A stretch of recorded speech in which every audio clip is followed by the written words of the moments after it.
It's Sunday morning comic book talk with Grottu Orloff. Brought to you by Farmer Vincent's Fritters. It takes all kinds of critters to make Farmer Vincent's Fritters. And by Brylcreem. Brylcreem, a little dab will do you. Use more only if you dare, but watch out. The gals will all pursue you. They'll love to run their fingers through your hair. Yes, indeed. Fourth time's the charm. This is the fourth time I've started this episode. Keep having technical snafus. But it's alright. It's like having Sunday morning breakfast. Stormy weather outside. It's great. In this music, it's like Christmas with Dr. Phibes. Remember Dr. Phibes? There was the abominable Dr. Phibes, and there was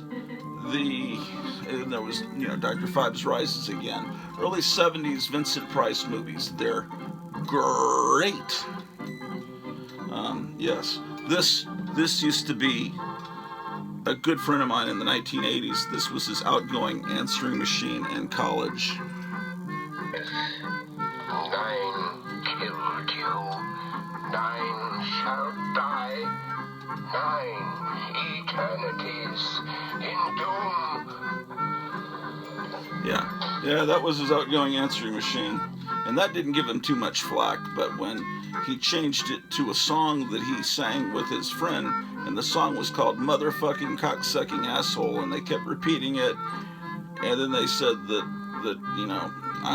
he's at the show, when it comes back we don't know, and then they insulted the caller. But anyway, it was a very offensive answering machine message. Just listen to that thunder, and it sounded kind of like the Four Freshmen or something singing it in harmony. Boy, did his mom get mad, because his dad had just retired and was a prominent dentist, upstanding member of the community, and so people would sometimes call the dentist number, and it was like one digit off from the son's number, and they like, what? I called the doctor and I got called a motherfucking cocksucking asshole in song. So his mom made him change that, even though he was a grown man in theory. He later went on to Hollywood and made it big, and directed a couple of Ramones videos and did special effects. He was a coordinator of special effects for like Bride of Reanimator and Wishmaster and Son of the Crow. I don't know what. The Crow Flies Again. It's kind of cool to be up here on the 5th floor of the Grottu Orloff building and watch the rain. It hasn't rained in a while here in Grottuville. And they say that we may, I was talking a little bit politics yesterday's show, and I hear yesterday David Wilcock, who's this UFO conspiracy theorist, ancient astronaut kind of new age guy, but he's amazing and he's so cool. If you listen to any David Wilcock on YouTube, and you'll see why he's so likable. But anyway, he did a live broadcast with his friend and talked about kind of encode what you're allowed to say on YouTube. So the next 4 to 6 months we may be indoors, just pretty much that he seemed to think some people think we're already at war or about to go to war and bad things happening. But here in Grottuville, in the comic lair of Grottu Orloff, we don't worry too much. Well, yes, we do actually. We do worry about it, but we keep forging ahead, trying to get these gosh darn comic books organized. This music, some people hate it. A lot of people hate it. Some people see these 45, these are 45s from the 50s and 60s, right? Damn it. They're on a record label. If you ever see a record label, it's a yellow record label on a 45, and it looks like it says RNX Records. The thing is, the I and the N are kind of smushed together. You don't see that it's actually RINX Records. Rinks Records. Rink, like a roller rink. These records were made to play in a 1950s roller rink. So when people were roller skating back in the 50s, organists would play. And if you didn't have a live organist, or if maybe you only had the live organist at night or on a Saturday night, you would play these records. And they were sent on a subscription basis to roller rinks. Not to average people didn't buy these. So like every month, the roller rink would get, I don't know, 15, 20 new records to add to their library to play for the people to roller skate to. And it would have different tempos.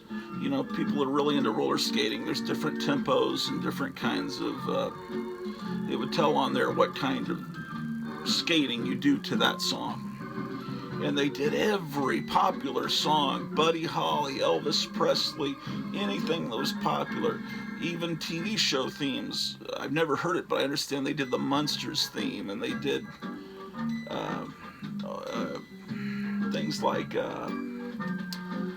Dark Shadows. I've never heard that either, but I hear they did the Dark Shadows theme. They did these into the early 70s. But then roller disco, you know, took over, and pretty much people were skating to Casey and the Sunshine Band and stuff. And this kind of got lost. But anyway, there was an old friend of mine that collected these, and I think I have a box about this long of these Rinks records. And I don't think there's many people that collect them. That guy had almost a complete set of everything.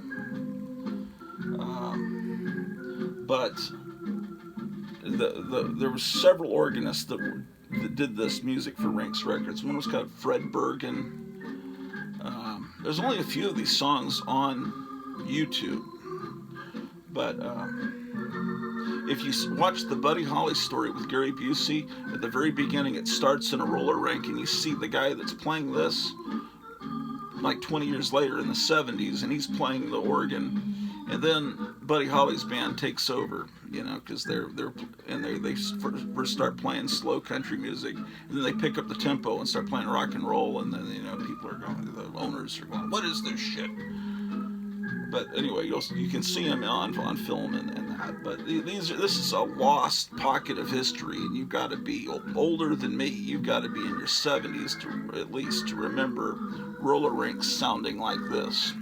So really the thing to do is to play this real loud in a big open gymnasium or big building where you can get the echo, so it this needs to have echo in a big room, or preferably a roller rink.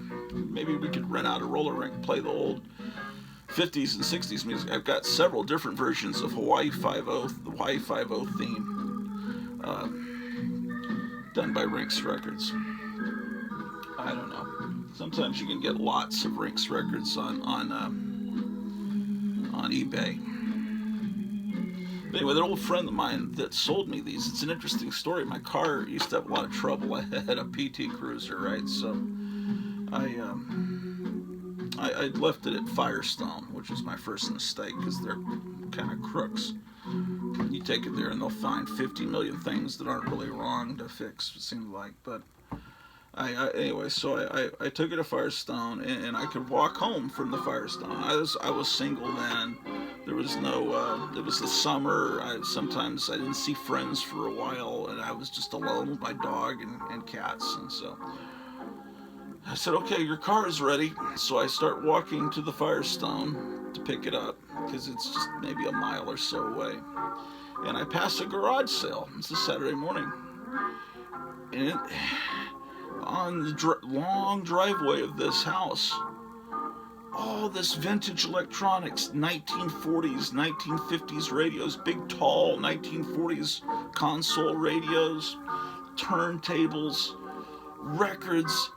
It's not a normal garage sale. It turned out to be a swap meet. Local collectors of vintage electronics had all networked through whatever. This was, I'd say this is about 11 years ago. 12 years ago, maybe, yeah. So I'm walking and I see all this stuff, and I wound up buying this big console radio and a bunch of things, and I bought a turntable from the late '60s and all this stuff, and there were, all these guys were there talking. All these people networking. It was like a little. Imagine if you had all. It was kind of like. Well, it's a comic book channel, but I also collect records. And I don't know how many record collectors are here too, but yeah, you know, a comic book convention or a record convention, you got all these people of like minds there talking, and then this one guy had a truck and he was playing this kind of music, and I said, "What is that music? It's great." And he says, "Oh, it was made for roller rinks," and I bought a turntable. That turntable I bought from him. So, you know, I bought a ton of these records from him that he had duplicates of, because he was buying all of them right out of the vault of the guy that put out the records. All his vault copies he was selling to him. And we were friends for a few years. But then he seemed to want to just sell me like, you know, he sizes me up. Okay, here's someone that likes monsters. He likes the Munsters. He likes this. So he'd try to fool me on things, like he would say. He just things he wanted to get rid of. Like he had an early '60s tuner, you know, to pick up radio stations. It was Realistic brand, you know, from Radio Shack. It was kind of neat looking, but he was saying, you know, in an episode of the Munsters, Grandpa has an exact model just like this in his basement laboratory. And I said, yeah, really? You know, I've seen all the Munsters episodes a million times. He doesn't have, like...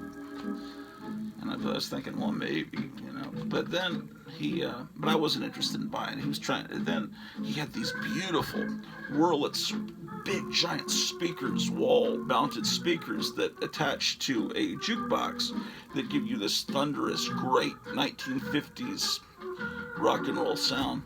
And I wanted to buy them, and I did buy them. But he was saying, yes, several people looked at these, but they said they just didn't want them. They were just too Dracula. Like, he was trying to get me more. I was already interested. He was trying to get me interested, knowing that I like monster stuff, by saying other people had rejected them because they just looked too, I guess he meant gothic, you know. They didn't look gothic at all. They didn't look anything like that would make me think of Dracula. It's like, this guy, okay, I thought you were my friend, but you're just trying to manipulate me.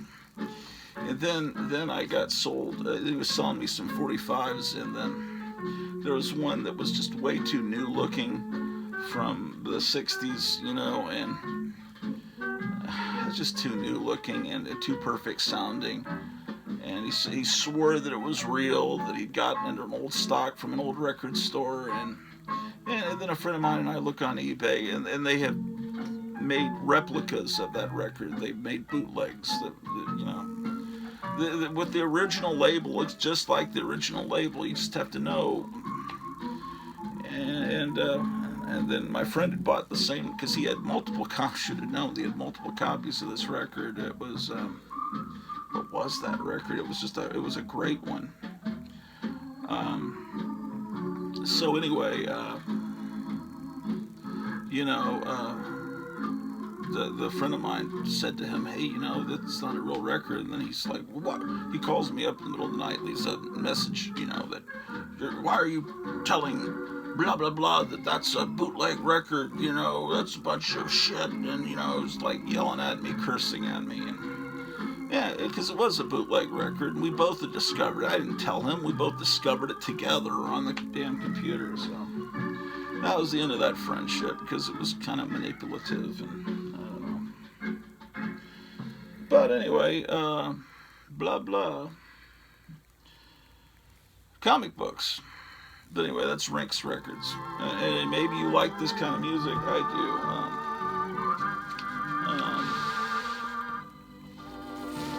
And I know it's not going to flag copyright on YouTube. Okay, so what am I dealing with here? Okay, this must be the last box of Sold Rage. But I've got this little pile of comics I need to go through, so let's do that. Just pull yesterday morning, and as I go through Silver Age comics, turn this down a little bit. Let's see what we got.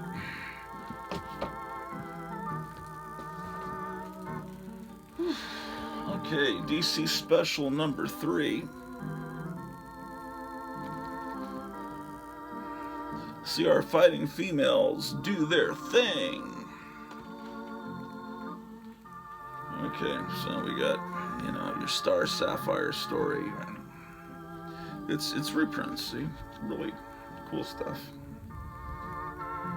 Ooh, I love it when Thunder. And this is, of course, what you'll be seeing on Christmas Day on HBO Max, Wonder Woman and Cheetah. Well, I hope that movie's good.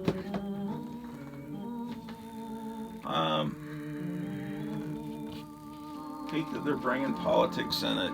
They gotta take their swipe at Donald Trump, which is probably the whole reason they said it in 1984. To be honest with you. Oh, there's the tape.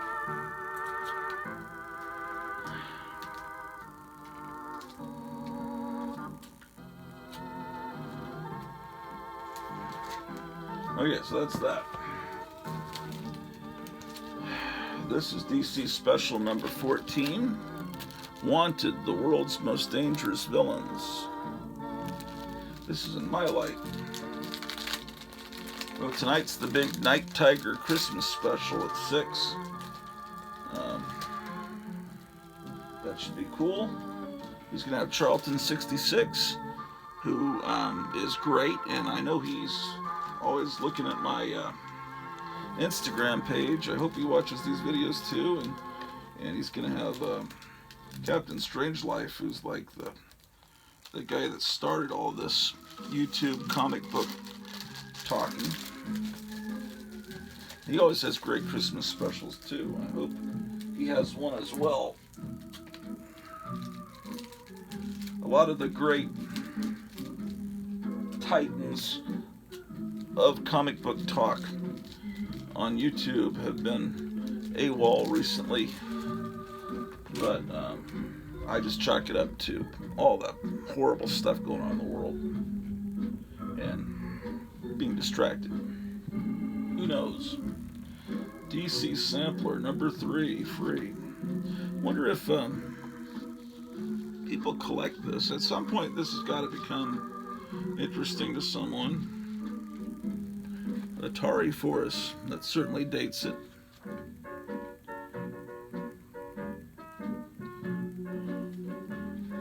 Yeah, it's a promotional comic.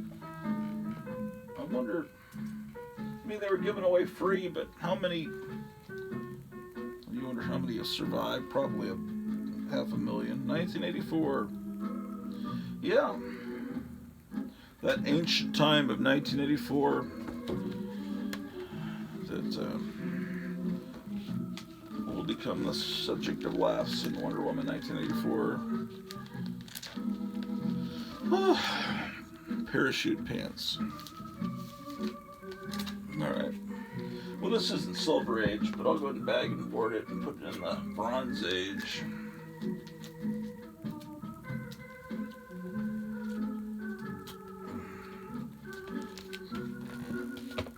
Oh, this is one of my childhood comics. Nothing valuable, but it's for you in 72.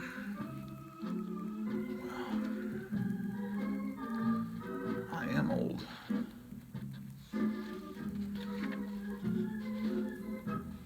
Yeah, there's a Mark Jewelers ad. Sometimes they put little supplements in the center in comics that were sold at basic exchanges.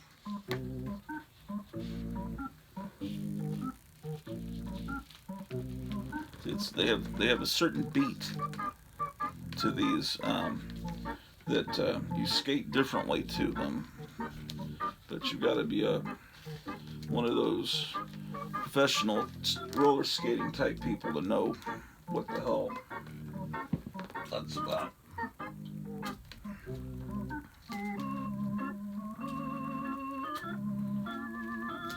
And she pictured Dr.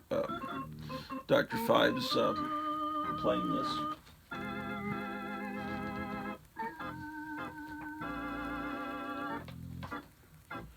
Oh, here's some trashed Wonder Woman comics. Yeah. Huh. You know, I guess they went away from, you know, in the old comics, Asians were drawn with yellow skin, which is very stereotypical and, you know, racist. But I guess by the time the early 70s had come along with these Wonder Woman comics, they just drew her completely white skin. Well, no, she has some skin tone in some of those. Fascinating. Yeah, this is when Wonder Woman stopped wearing her costume and gave up her powers. This is a trash comic, not from my childhood. This came from a Wounded Wonders pack, which I talked about in a previous episode. Those of you that are regular viewers know what I'm talking about. I'm bagging and boarding even the shitty copies. What the fuck? Who cares? Even something that looks like it's been eaten by a rat.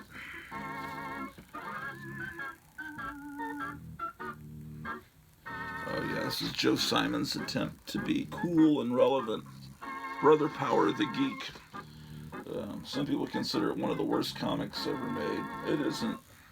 It's the worst comics ever made were done by Tony Tallarico. Oh, he's horrible.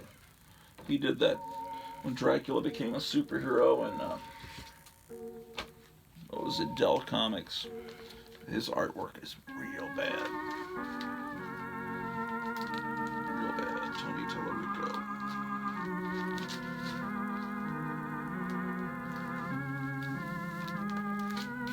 This, I don't often buy new comics. You know, for a good while I wasn't. But I went to, I went to my local comic shop. And I saw this. Let me get the light. And I thought, well, it's just the artwork. James Stocco really struck me. And,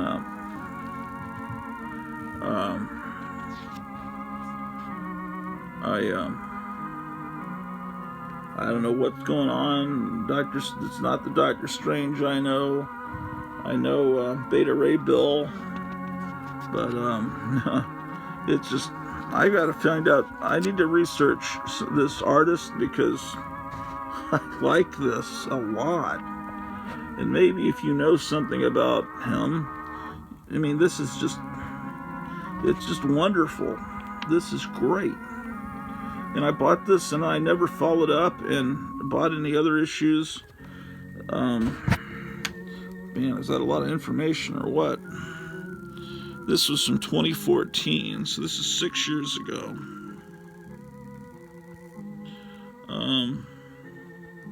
Comics veteran James Stocco. James Stocco. Yeah, man, I'm whoever this guy is, I'm kind of a fan of him. I've got to seek him out. Please, if you know something about him, I'm going to research him right after this video. I'm going to do a YouTube search and find out more about this guy. James, what the Stocco. He may be one of my new favorites. Give me something to do, something to search for. James Stocco. Crazy art. That's the kind of thing I like. I like a little bit of whimsy in my comic art. Oh my gosh. I think I have several copies of this. Zangar. Jungle Adventures. Yeah, you got your 50s Jungle Man reprints in the back. Yeah, let's search here. Jojo, Congo King.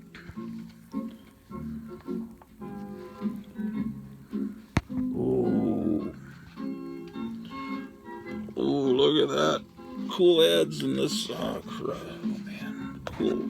Just, I can't beat it. Okay. Now, this is a news story. This guy's hair is just ridiculous. Artwork's not too bad. Someone trying real hard to be, yeah. They're trying to be Barry Smith. Who is the artist?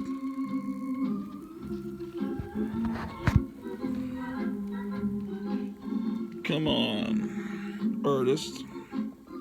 This is the June 1971 issue, by the way. Do they not put the artist's name in this comic line? Ooh, look at that. TV's best loved vampire, life-size glow-in-the-dark poster. Wow. Those were the days. My wife and I are going to have a Dark Shadows marathon here pretty soon. We're trying to finish up that Supernatural TV show that just ended. That was always one of her favorites. And right now they're trying to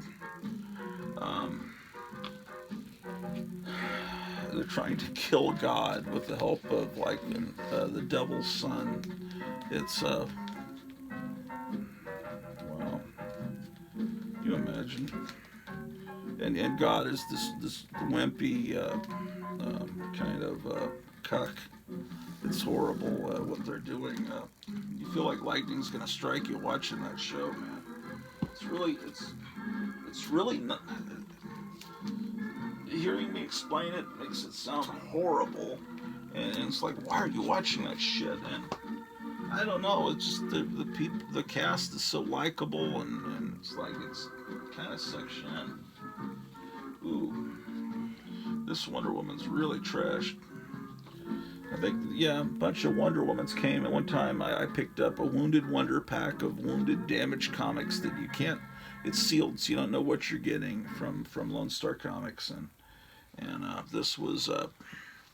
They had a bunch of these Wonder Woman comics when she depowers. Silver-haired Bronze Age babe was just talking about these in a video she put up yesterday. She did kind of a live stream where she was kind of saying not permanent goodbye. She's going on a sabbatical. She's not going to do as many videos, but she'll still be around.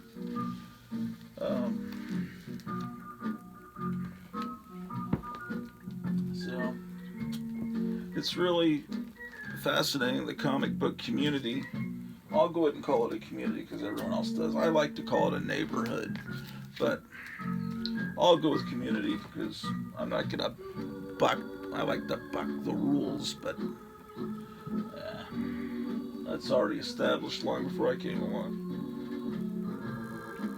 A lot of people in the comic book community are in their 50s or 40s or older, because we're talking about older comics. And then there's the younger guys in the comic book community that have backward baseball caps and the gold chains, and they're into the old stuff too, and then they're into the new stuff.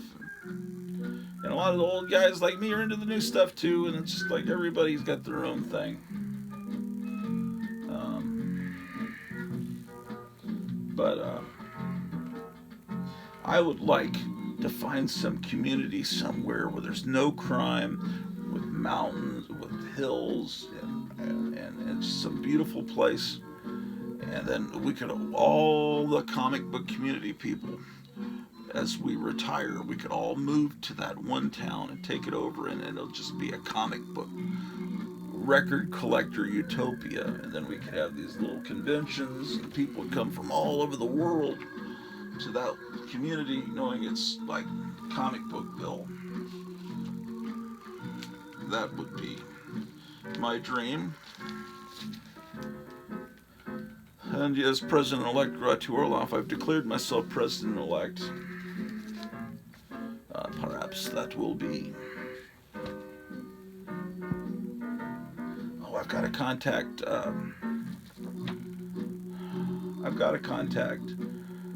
The comic crypt keeper of Castle Hills and send him my phone number and address and vice versa. I've got to do it through email.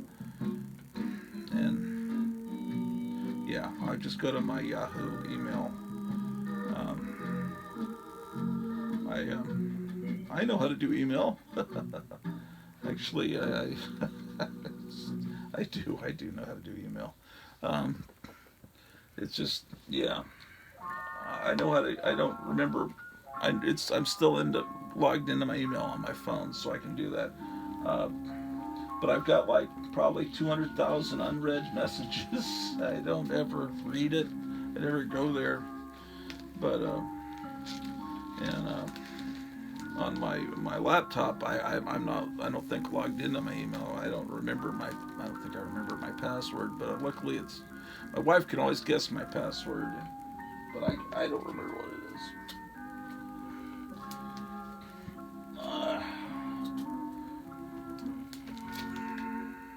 This one's not in as bad a condition.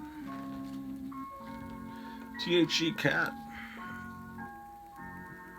TV show. Robert Loggia. This is Dell. I think this will fit in oh shit. I was worrying that might be Tony Tallarico's art. I don't think it is. No, it's too good to be Tony Tallarico. Tony Tallarico is the worst.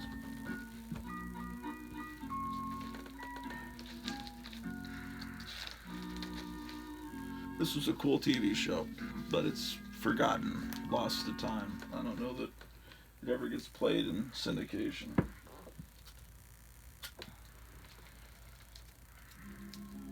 And I haven't seen many episodes. I think I just saw them on bootleg VHS and back in the day. Ooh, a Christmas.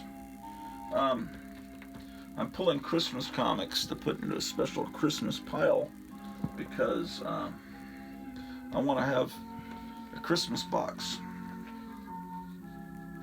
This isn't my Christmas stack. What?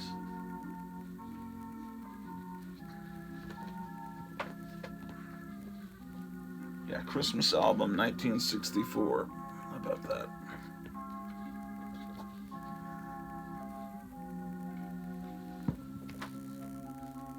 Maybe this is where the Christmas stuff wound up. Or is it here? No. Yeah.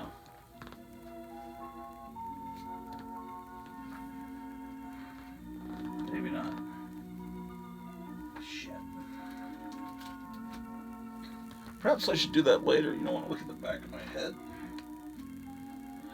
Damn it. It's here. Trust me, it's here. Frankenstein Jr. and the Impossibles. Terrific cartoon.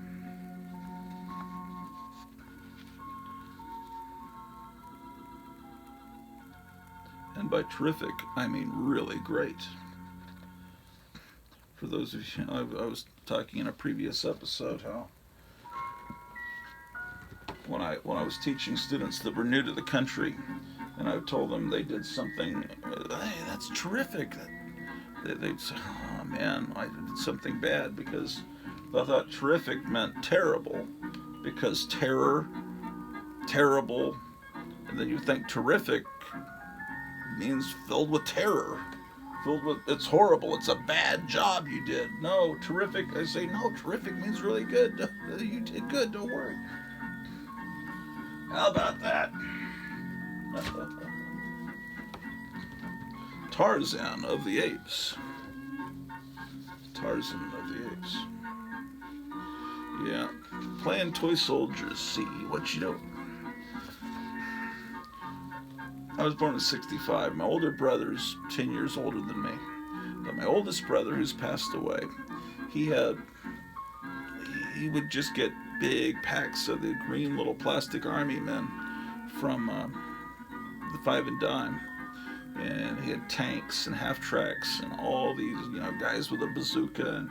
And they would be laid out all over the floor of a room, and then you'd have a rubber band gun, and you would shoot, or you would have one of these guns with a suction cup dart, and you'd shoot that, and whatever men were knocked over were killed, were casualties, and then the other guy, my brother, he'd get a chance to shoot at my soldiers, and that's how. And if you knocked over a tank, that tank was out of commission. That's how you played with those little army men. For those of you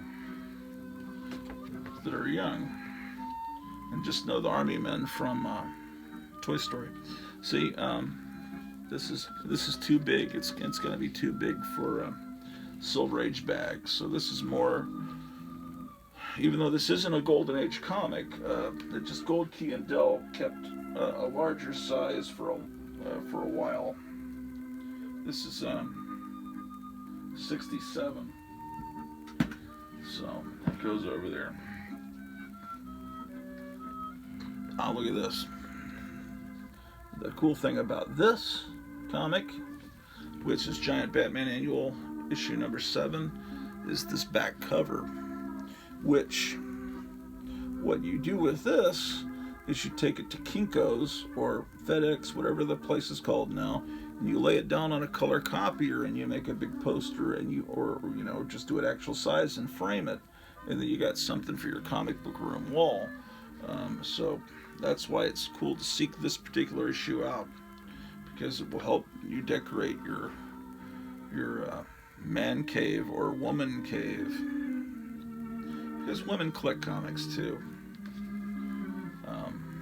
More so now than the past. I mean, comic books were. I was thinking about this as silver-haired Bronze Age babe was showing her romance comics that she collects, and I like those too. I don't have a big collection. I know the Classic Comic Collector, another person you should seek out and subscribe to on YouTube, collects those romance comics, and they're great. But comic books, when they were on these spinner racks, like you see over here, right there, oh my gosh, it's hard for me to point. So I'll use the severed hand. See where the fingers are touching? This is a comic book rack, and a comic book rack.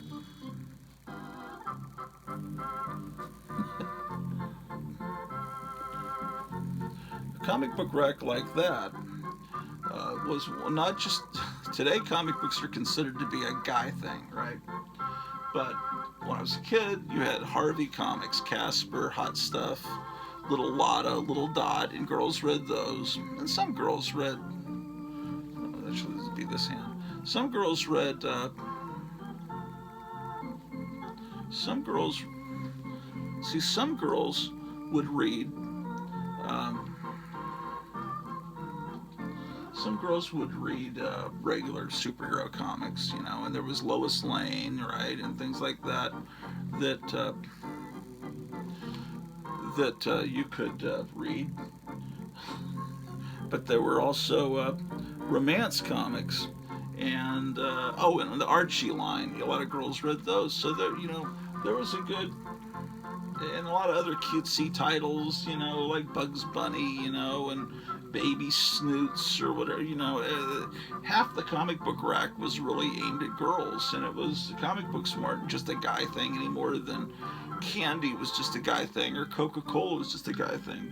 Comics were for boys and girls, but gradually now a comic book store is, some comic stores more than others are just kind of a creepy place where it's just all guys, right?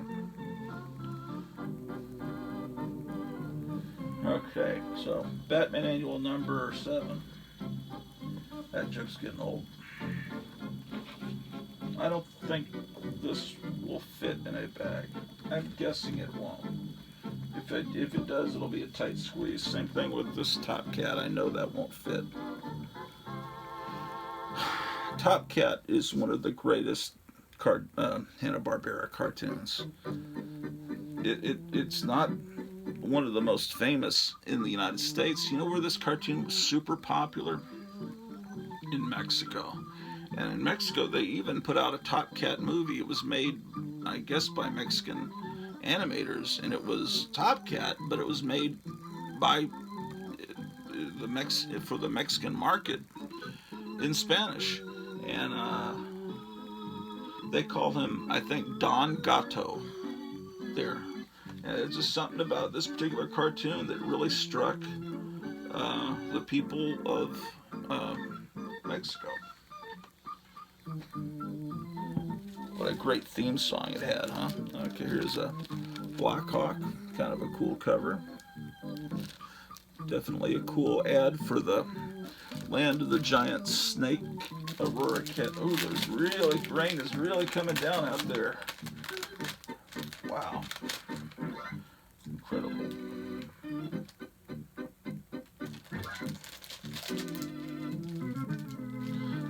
Putting, it was in My Light from, I probably put it in My Light in the 80s at some point. Ooh, you don't see this very often. Where, so you got exploding tank trap, but how often, where's my light? I'm losing stuff, man. I'm losing stuff, losing my mind. Shit. Okay, well anyway, you don't see this this spaceman very often. Oh boy, is that funny. Look at, I can't really see where I'm pointing, so I'm hoping I'm pointing to the right place. Helen of Toy Company in Comac, New York. Please send me the items I have checked. Task Force complete game. Wow.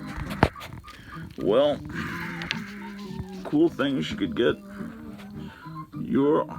Okay.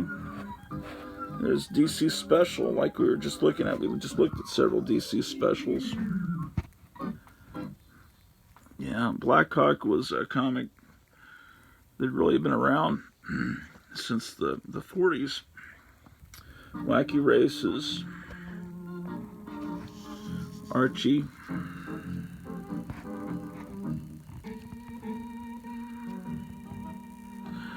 I had a Zeroid robot for Christmas in 1971 or 72.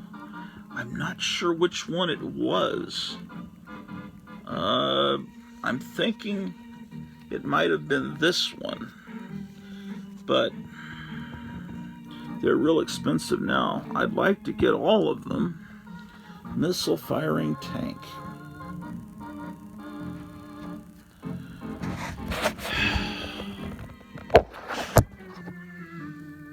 Those were the days. This is from, I put that magnifying glass. Wow.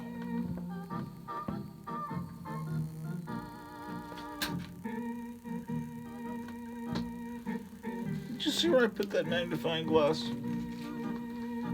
Where could it be, actually, you know? It has to be under this chair or something. God damn it. You know, I haven't stood up, I haven't walked anywhere.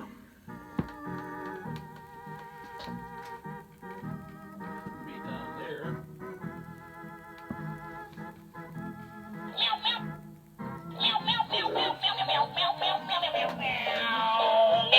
Technical difficulties. Oh shit.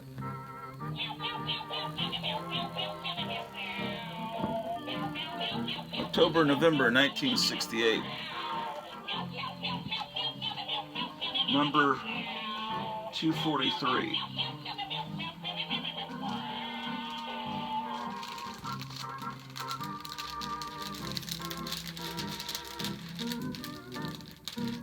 It's a slow process getting the comic collection organized, but doing it on video is forcing me to forge ahead.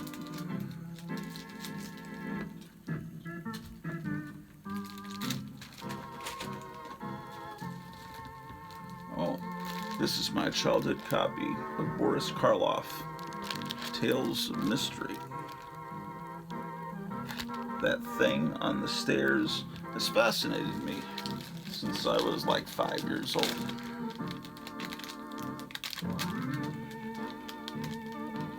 You know, when you look at something that you learn to read with, it's the actual copy. It's really kind of almost like a sacred relic, Holy Grail. Blow yourself up into a poster. I wonder if anyone ever did that. Sea monkeys actually were like sperm. You could barely see, there were hardly anything.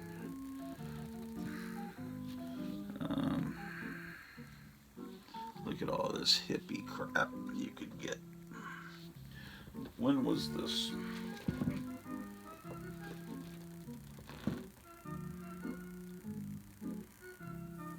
I remember the splash page. Well, it's June of '72.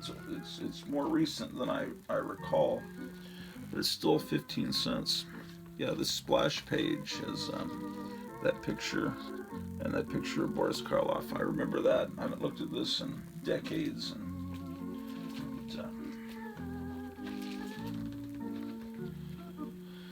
Yes, indeed. I should, since I don't have an issue number on the front of this, the trick is to write it here, but I don't have a pen with me, so but I'll leave it unsealed so I can do that later. Because Gold Key is one of the companies that didn't write the number of the issue on the front. Although some people can figure out from these numbers here, I don't know. Maybe there's a way.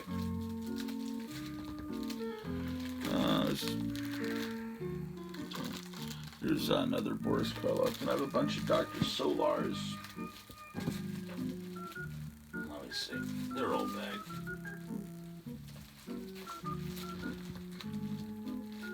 No, they aren't.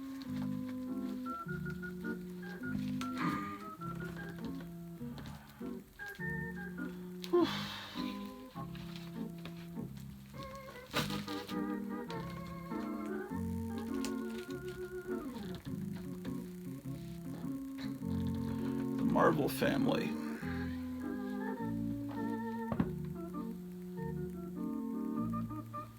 Oh.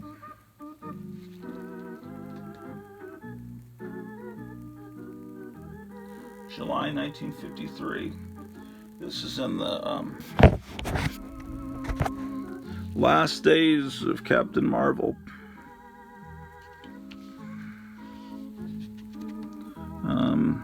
They finally stopped publishing after many years of, a lawsuit for many years from DC that Captain Marvel was a ripoff of Superman. And then, that's why in the EC Mad comic, they had Captain Marvel's fighting Super Duper Man. It's going to be too big for a modern bag. Anyway, then DC took over the character, and now he's a DC character. So this is a trash copy of Action Comics, but I'll bag it anyway. I just love this ad. This is 306. Ooh, real nice. I love this Key to the Fortress of Solitude, and I love Crypto and Supergirl, and then there's Mr. McYizbittle or Mr. McYiddle-Plick, whatever. Just all kinds of great stuff.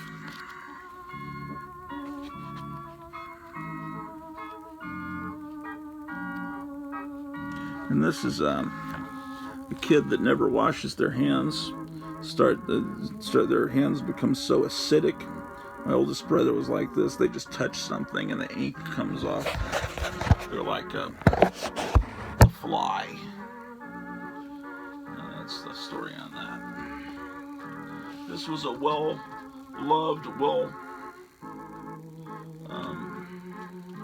well-read comic.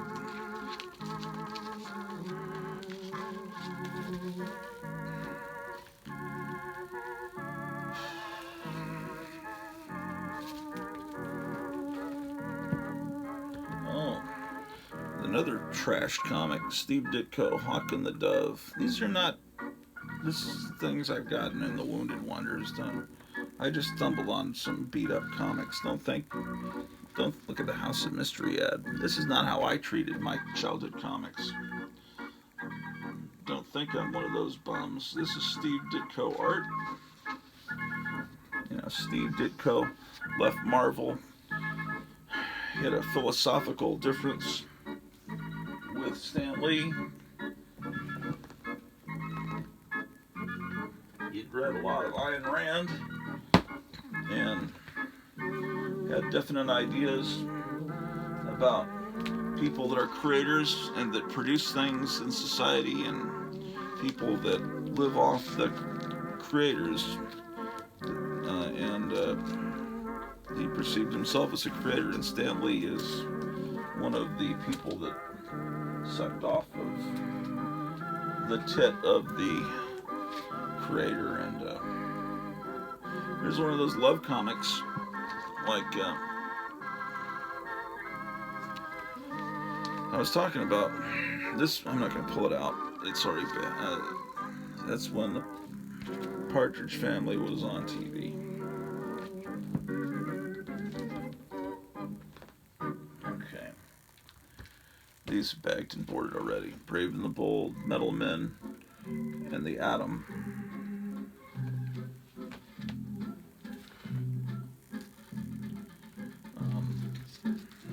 I'm going to reboard this one. Bag is get all the little waves in it. It's old. The board even looks a little old. This is Madhouse, also known as Madhouse Mads and Archie's Madhouse. Am I holding it upside down? Where am I? No. Okay. Well, it's just a kind of a goofy Archie comic. Ooh, this has that old comic smell. Ooh, what a great ad. This would be great to reproduce as a poster. What's happening where the girls are? Boys, and when you mix boys and girls, things are bound to happen. Yeah.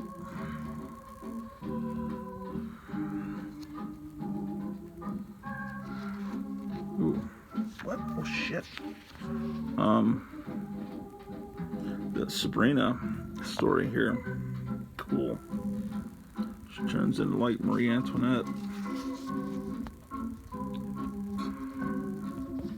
And she doesn't say "Hail Satan" once in here like she does and her aunts do on the hit Netflix series.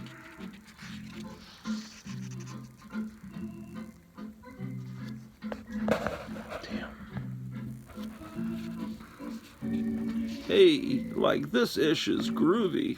Maybe we'll put that on Comics Today. Wow, they got pinball machines coming from another planet here. She lights up every time she sees me. Yeah, it's just kind of a goofy, silly humor kind of deal. And sometimes it veered off and it was more like Mad Magazine, and then there was another Archie comic called Bats that was more of a horror humor thing, and I gotta make sure I get a complete run of that, like pretty darn quick.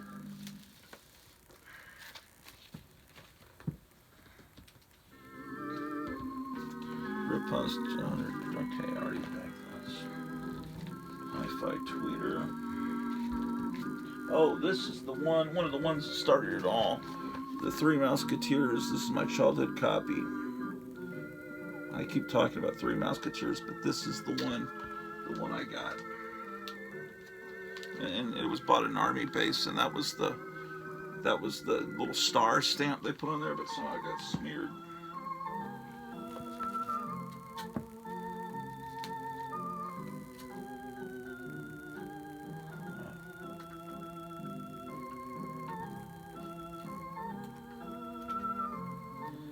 This, what I'm about to show you was kind of jarring when it came out.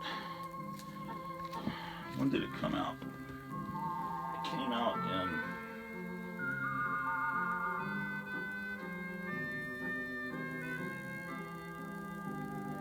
I can't read.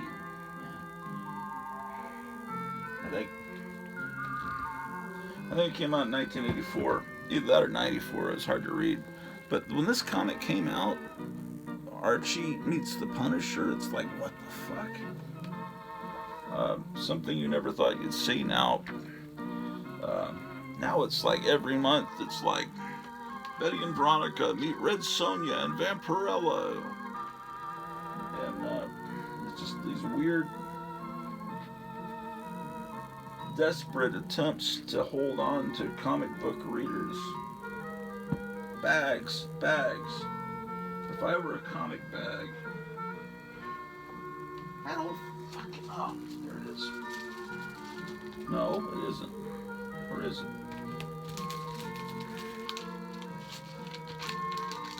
Did I use all the bags in the bag? Possibly.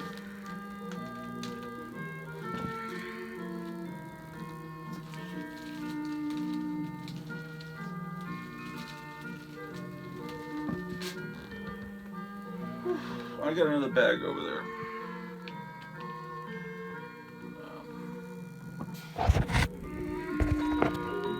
How far are we into this?